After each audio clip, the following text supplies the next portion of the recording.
দেশে আসতে পারেন এবং তিনি মায়ের সাথে সময় কাটাতে পারেন এবং তার মাকে নিবিড়ভাবে তত্ত্বাবধান করার সুযোগ তিনি। বিএনপির ভারপ্রাপ্ত চেয়ারম্যান তারেক রহমানের দেশে ফেরা নিয়ে মন্তব্য করে এবার তীব্র সমালোচনার মুখে পড়েছেন সুপ্রিম কোর্টের আইনজীবী ও জামায়াতের সুনামগঞ্জ 2 আসনের প্রার্থী শিশির মনির।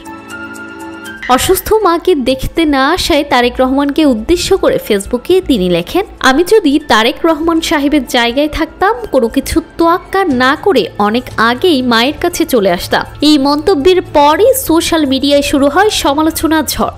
সমালোচকরা মনে করিয়ে দেন এই সেই শিশির মনির, যিনি বুয়েট শিক্ষার্থী আবরার ফাহাদ হত্যা মামলায় আসামিদের পক্ষে আইনজীবী হিসেবে লড়েছিলেন। এছাড়াও পূজা মণ্ডপে গিয়ে রোজা ও পূজাকে মুদ্রার এপিঠ ওপিঠ বলে মন্তব্য করেও তিনি তোপের মুখে পড়েছিলেন।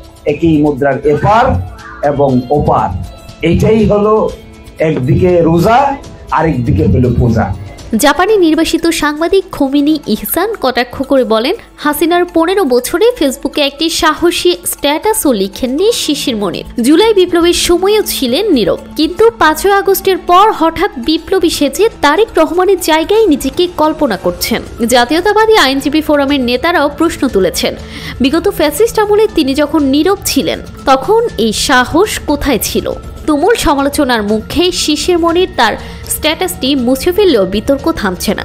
অনেকেই বলছেন, রাজনৈতিক নেতার সিদ্ধান্ত আবেগের উপর নয়, বরং বাস্তবতার নিরিখেই হয়, যা বোঝার ক্ষমতা শিশির মনিরের নেই। জানাতুল তাহসিন, ডেস্ক রিপোর্ট, সকালবেলা।